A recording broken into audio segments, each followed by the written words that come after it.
Lauren, I just wanted to ask if you felt that today was a success and what you're hoping is going to happen going forward. I mean, I think it was as good as anything, and our story was shown.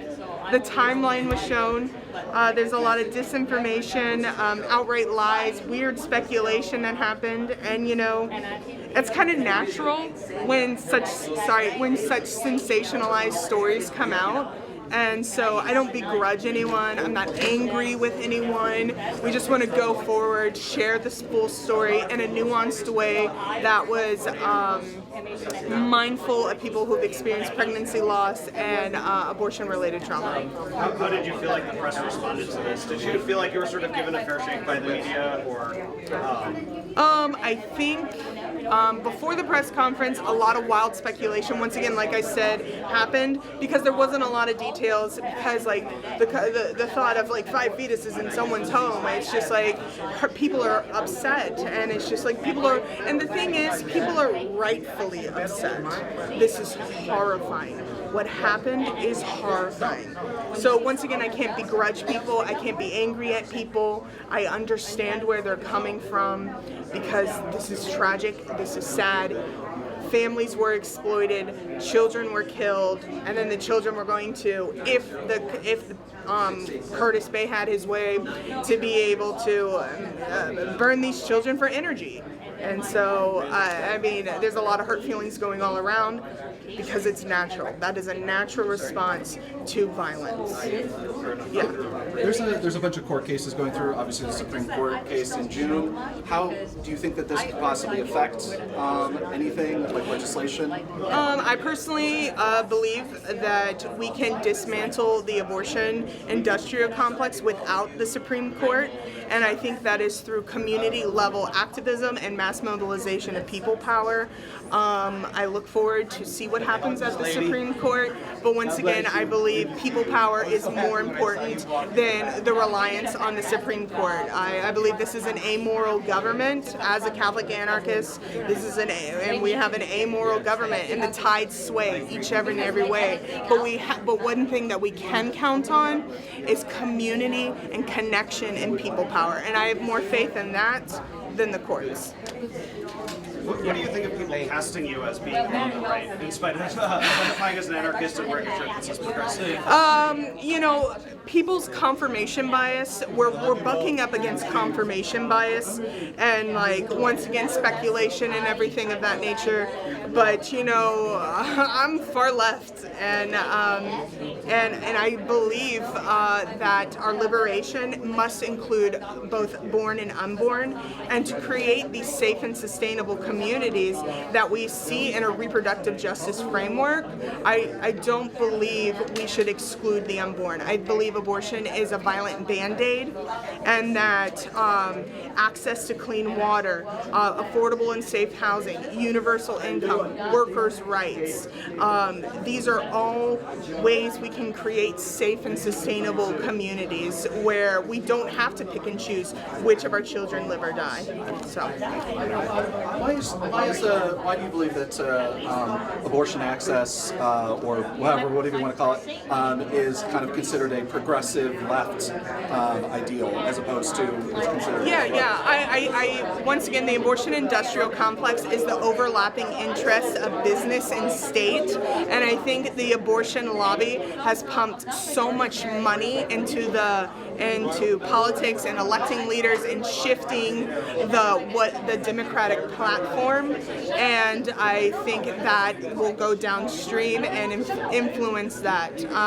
There are people of goodwill, left-leaning people of goodwill, who view a total abolishment of abortion or limitations of abortion. Terrisa, our executive director and founder of Progressive Anti-Abortion, she can definitely speak more on that as well. I'm still live. I'd love to give you sure. kind of the last word here if you would like to talk for a bit.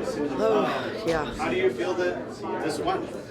Well, I'm relieved that it has taken place. I think that we've put our story on the record, and it's been obviously really emotionally difficult dealing with the trauma that we experienced when we opened the box, but then also the media just attempting to make a story out of this that isn't true, or slandering Lauren, and that it adds another layer of stress. And so our being able to set the record straight, being able to tell exactly what happened to the public, it is a little liberating, and I feel very good about telling our story today. Something I was asking Lauren about, she actually said you probably could articulate a little bit more, was can you talk about being kind of like framed as right-wing by much of the media in spite of it seems like self-orienting as progressives? Can you talk about being progressive and anti-abortion and why the media right-casts you? Well, in my advocacy, I've long looked at the relationship that the abortion industrial complex has with the Democratic Party, and I recognize that it is the primary pillar of power for the abortion industry. And I've looked at the statistics, and I have talked to pro-life leftists for years, and just leftists in general, and what I find in the statistics and in anecdotes is that most Democrats do not support elective late-term abortion. Most Democrats, I've seen statistics up to 70%, do want to see abortion more restricted than it is today, especially in the third trimester, especially in elective cases. And yet the Democratic Party has this extremist platform that does not even remotely represent the majority of Democrats. And one of the ways that they've been able to do that is by stigmatizing and shaming any left-leaning person who expresses even like the smallest amount of life-affirming points of view by calling them, a right-winger or, a religious extremist. It's a very effective tactic that has been used for decades, and it has stigmatized and shamed left-leaning pro-lifers into silence. But the reality is that they are out there, and PAAU is looking to embolden those people, to remind them that this isn't about right or left. Even Marxist teaching says to each according to their need, from each according to their ability. We see that fitting right into the pro-life message and applying to the unborn. So it is a tactic by the abortion industrial complex that they are utilizing with their massive amounts of influence in the media, in the Democratic Party, to continue to stigmatize any life-affirming efforts, any pro-life efforts, any anti-abortion efforts, labeling it as right-wing so that they can continue to hold power with that relationship.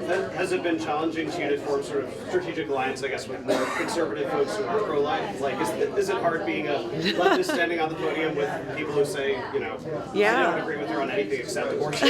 Yeah, it is. It's very difficult. Unity is a very difficult thing to achieve, but I have studied social justice movements of the past and the difficulty of this, and this is something that every social justice movement has to face and to manage. And what we see is social justice movements that fail to unite under one issue fall apart, and it is unifying through our diverse points of view that we will be able to achieve victory. So it's strategic. We want to bring about justice for the unborn, and that's going to be literally impossible if pro-life progressives refuse to work with people who they deeply, deeply disagree with on other issues.